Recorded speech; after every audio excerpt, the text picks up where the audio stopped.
Avery Mitchell had learned to read contracts the way some people read faces.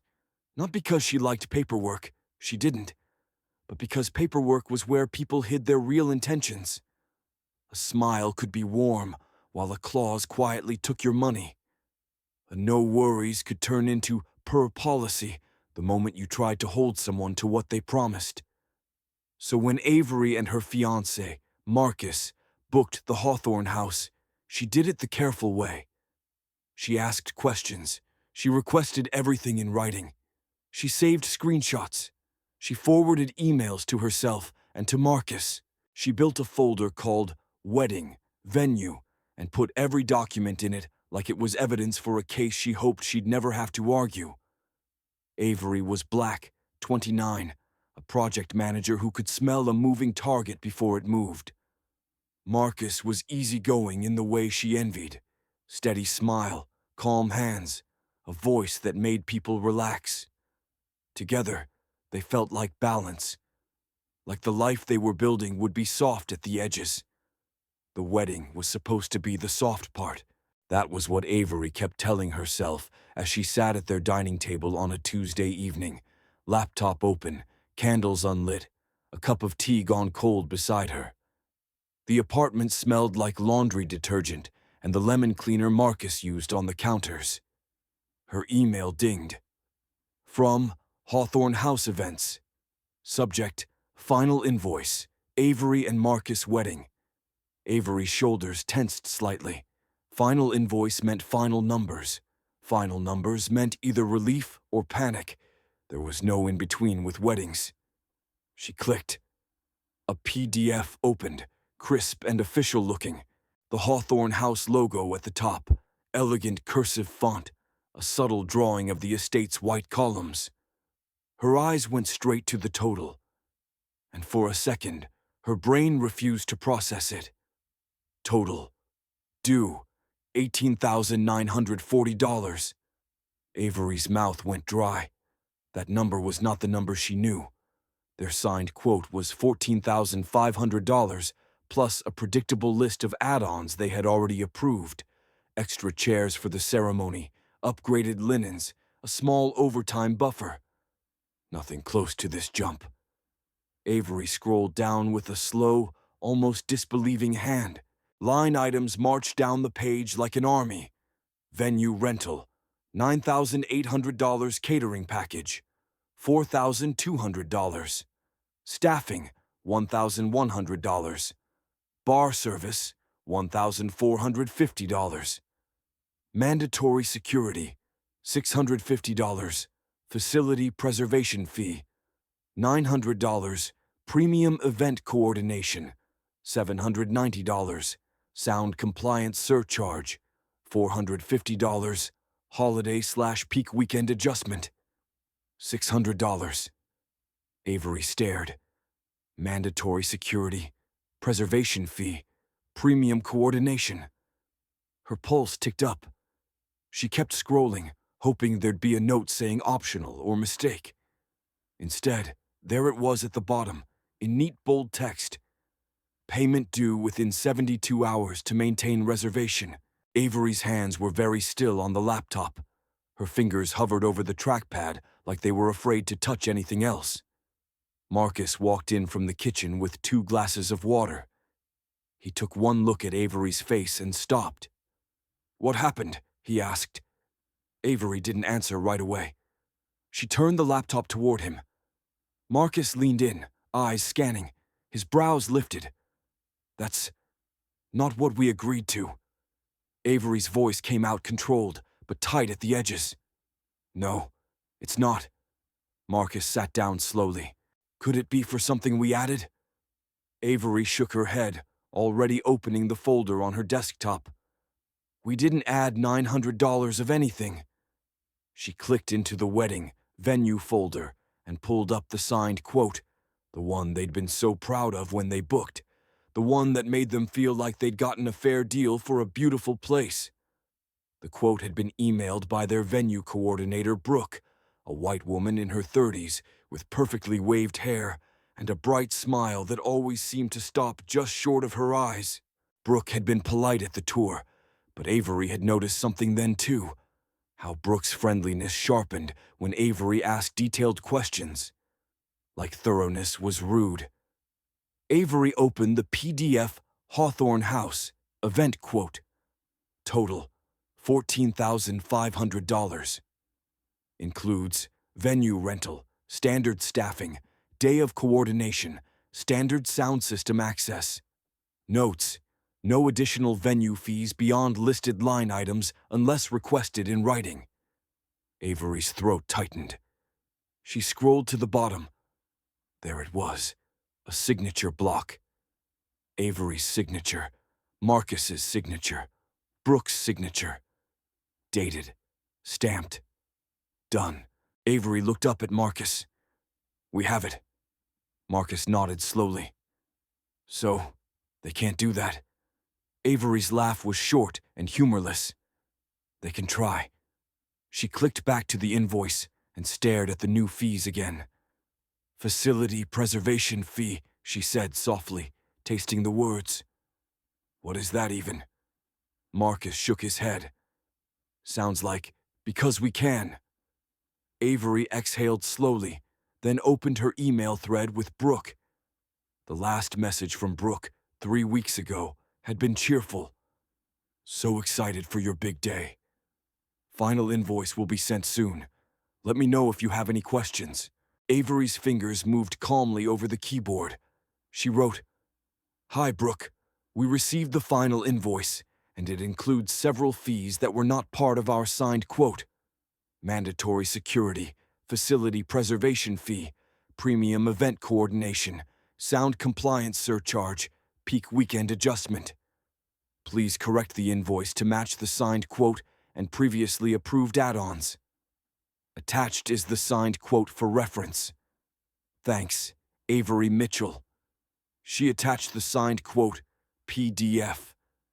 Before hitting send, Avery read it twice to make sure the tone was clean.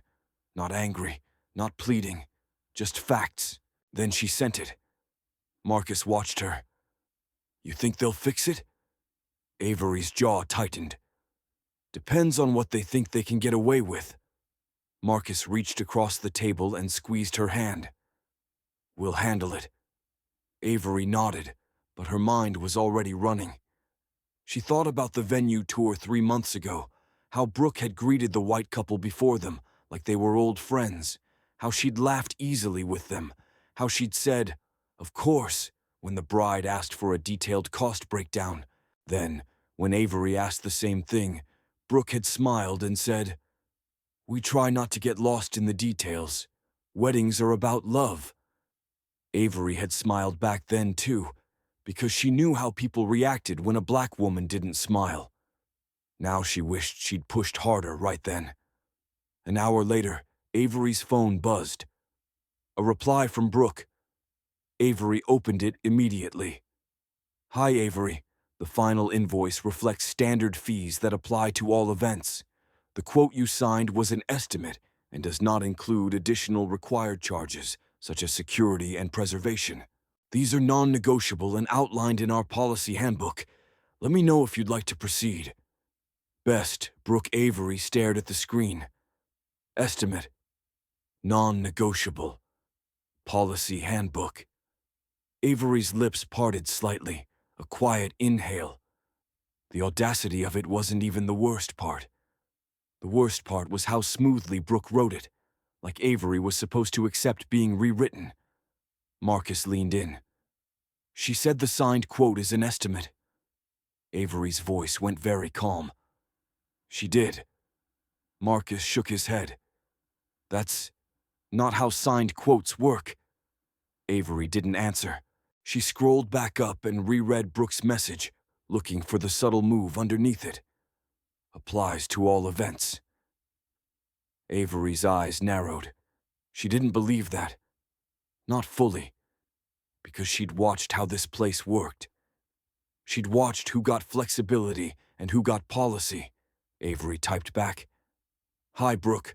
The document we signed is titled Event Quote and includes a total price and line items. It also states there are no additional venue fees beyond listed line items unless requested in writing. Please provide the specific policy section that overrides the signed quote and confirm whether these fees were communicated prior to signature. Also, please resend the original email thread where the quote was provided and confirmed. Thanks, Avery. She didn't attach anything this time. Brooke already had it. She hit send. Then she turned to Marcus.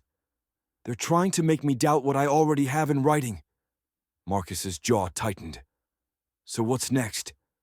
Avery's eyes stayed on her phone. Next, I pull the proof from email. Not the PDF alone.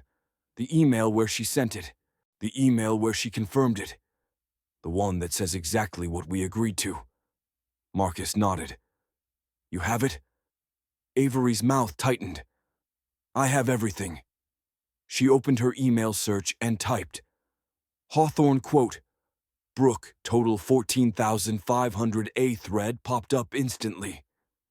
Avery clicked the earliest message. There it was, Brooke's original email, dated the day after their tour. Hi Avery and Marcus, attached is your quote for the Hawthorne house. Total is $14,500 as discussed. This includes venue rental, standard staffing, and day of coordination. Let me know if you'd like to move forward, and I'll send the agreement for signature. Brooke Avery's eyes flicked to the attachment. The same quote, the same numbers, the same language. Avery felt something solid settle in her chest, not comfort exactly. More like readiness. Here, Avery said, turning the laptop so Marcus could see. She said, total is $14,500 as discussed. She sent it. She confirmed it. She's pretending now that it's an estimate because she thinks we'll panic and pay. Marcus's face hardened. So we escalate. Avery nodded once. We escalate. She clicked Brooke's email signature and saw the management contact line at the bottom. Director of Events, Meredith Lang Avery had met Meredith briefly at the tour. White woman, 50s, crisp blazer, the kind of person who smiled like it cost something. Meredith had shaken Avery's hand and said, We love working with couples who really value the Hawthorne experience. Avery had heard the unspoken part, couples who fit here. Avery opened a new email addressed to Meredith Lang and CC'd Brooke. Subject line, invoice discrepancy, signed quote. Attached. Avery's hands didn't shake as she typed. Her voice in the email was calm, professional, undeniable. Because this wasn't just about money. It was about being tested, about whether she'd swallow policy when she had signed. Avery attached the signed quote and included the original email from Brooke as a forwarded message. Then she paused, looking at the cursor blinking at the end. Marcus's hand rested on her shoulder. Send it. Avery inhaled once and clicked. Send. Her stomach still churned, but under it was something steadier. If they wanted to play games with numbers, Avery would play with receipts. And the receipts, time-stamped, signed, sitting safely in her inbox, were about to speak louder than any policy handbook they tried to hide behind. Avery didn't sleep much that night. Not because she was panicking about the wedding. She'd handled bigger deadlines than a ceremony. She wasn't afraid of logistics. She was afraid of being cornered. Of someone taking a beautiful milestone and turning it into a shakedown because they assumed she'd rather pay than fight. At 2:11 a.m., she was still on the couch, laptop open, the email thread with Brooke glowing like a lighthouse. She reread the same lines again and again. Total is $14,500 as discussed. Includes venue rental, standard staffing, and day of coordination. No additional venue fees beyond listed line items unless requested in writing. It wasn't ambiguous. It wasn't estimated. It was a number, in writing, tied to a signature. At 7:34 a.m., Avery's phone buzzed.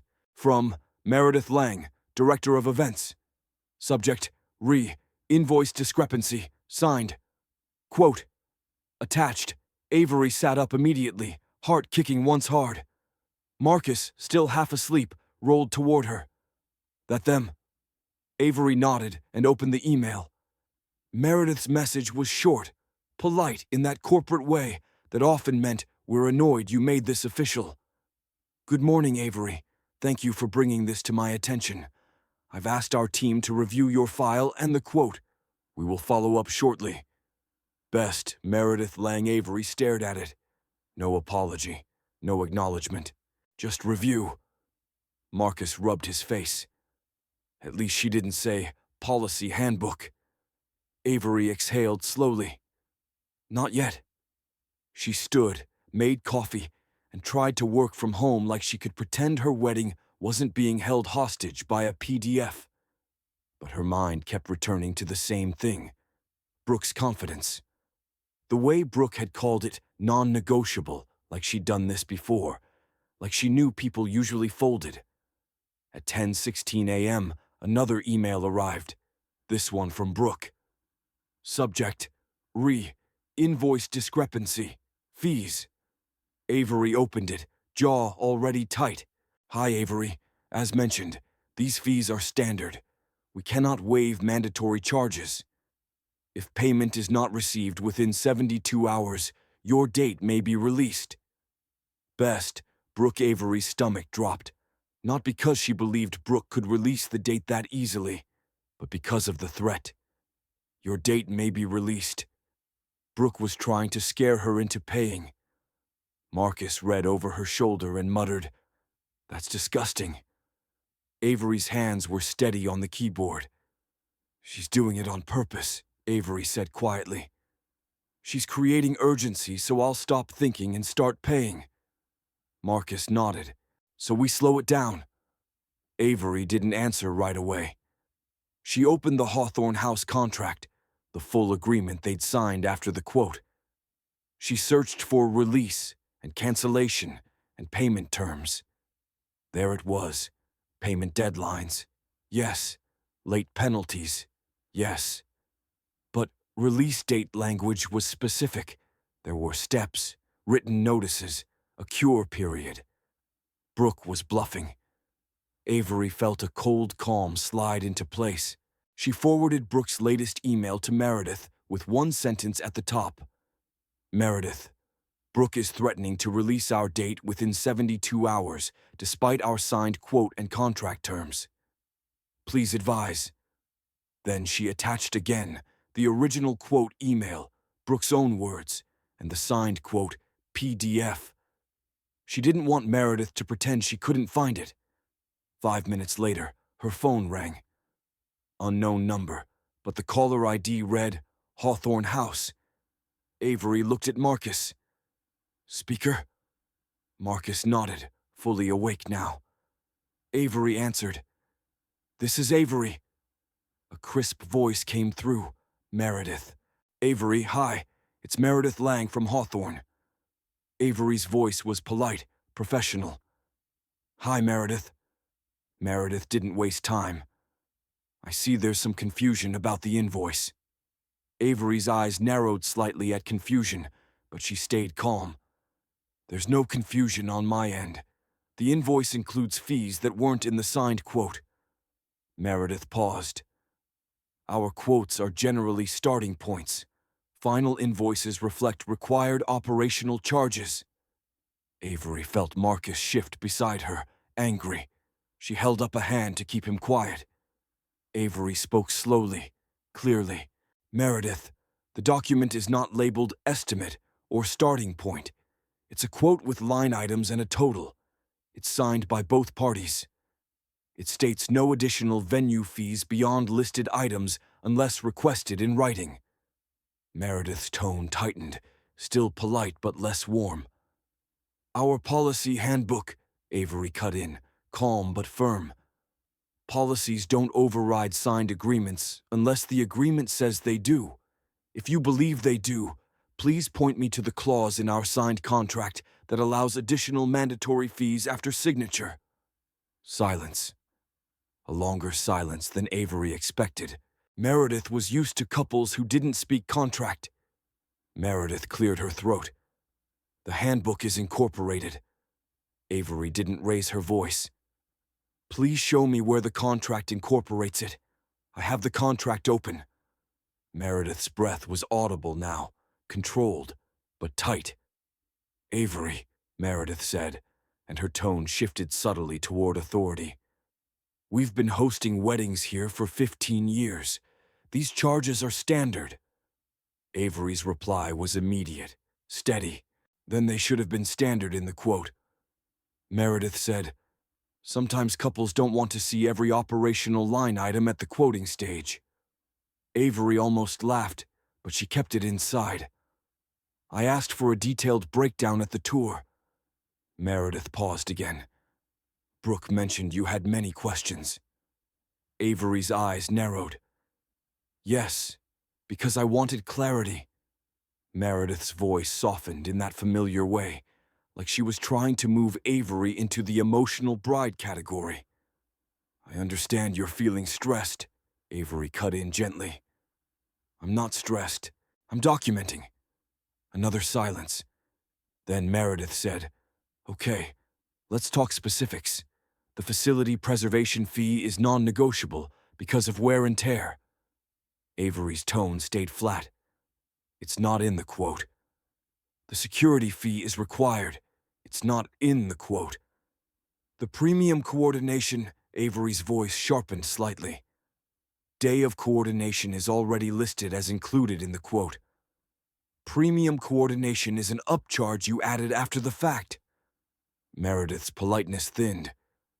Avery, are you refusing to pay any of these charges? Avery looked at Marcus, then back at the phone. I'm refusing to pay charges that were not disclosed prior to signature and are not in our signed agreement. Meredith said, Then we may not be able to move forward. Avery felt her heart pound once, hard, but her voice stayed steady. Meredith, threatening to cancel because I won't pay undisclosed fees is not acceptable. Please put your position in writing. Meredith's breath caught. We're not threatening. We're explaining. Avery replied calmly. Then writing it down shouldn't be a problem. Marcus mouthed, Yes. Meredith paused, then changed approach. Let me review the file personally. Can you forward the original quote email again? Avery's eyebrows lifted slightly. I already did. It's in the thread I sent you. Meredith's voice tightened. I want it sent directly to me again. Avery didn't argue. She didn't need to. She simply said, I will forward it right now. She opened her laptop, found Brooke's original email, and hit forward. She didn't just attach the PDF. She forwarded the whole thread, the one with timestamps, Brooke's wording, the total as discussed, all of it. She addressed it to Meredith and CC'd Marcus. Subject, forwarded. Original, quote, email, plus signed quote, time-stamped. In the body, Avery wrote, Meredith, attached/forwarded, is Brooke's original quote. Email dated, date, stating, total is $14,500 as discussed, and the signed quote, PDF. Please confirm in writing that the final invoice will be corrected to match the signed quote and approved add-ons. Thanks, Avery. She hit send. On the phone, Meredith was quiet, listening for the email to arrive. A few seconds later, Okay, I see it. Avery said nothing. Meredith's voice shifted, less sure now. This does say total $14,500. Yes, Avery replied. Meredith tried to salvage authority. We'll need to consult our accounting team. Avery nodded, even though Meredith couldn't see her. That's fine. Meredith added. Brooke may have used an older template. Avery's jaw tightened. Brooke signed it. Meredith fell quiet. Then, finally, Meredith said, I'll have a revised invoice sent today. Avery didn't celebrate. Thank you, and please confirm that our date is secure while this is corrected. Meredith's tone was strained, but controlled. Your date is secure. Avery held the moment. And please address Brooke's email threatening to release our date within 72 hours. Meredith inhaled. I will speak with Brooke. Avery said, calm as stone. I'd like that in writing too. A pause. Okay, Meredith said. They ended the call. Avery sat back, shoulders tight, then slowly loosened. Her coffee had gone cold again.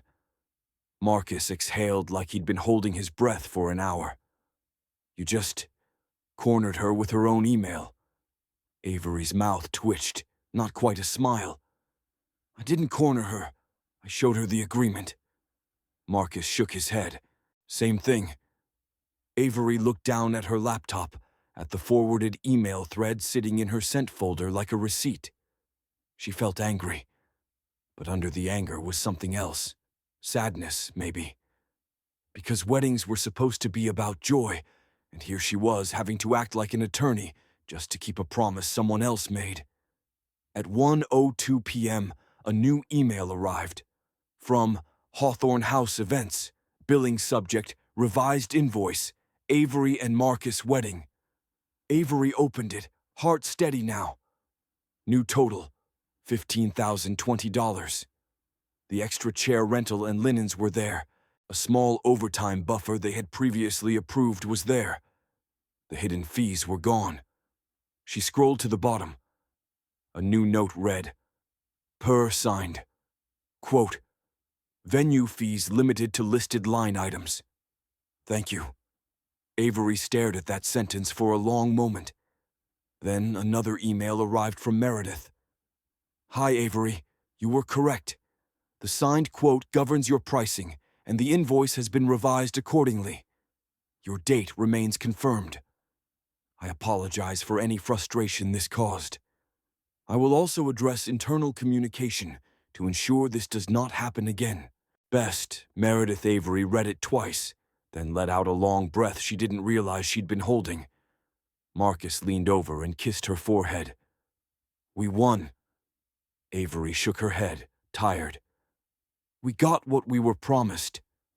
She saved the revised invoice, saved Meredith's email, took a screenshot of the updated total, dropped everything into the wedding venue folder. And then, because she refused to let this be memory only, she created a new subfolder. Final, signed quote, plus revised invoice. She labeled it like she labeled everything important, because the truth was, she didn't trust that this was the last attempt. But now, if anyone tried to forget what was agreed to, Avery had the loudest kind of proof. Not a conversation, not a smile. A time-stamped email that said exactly what they discussed. Signed, forwarded, and impossible to erase.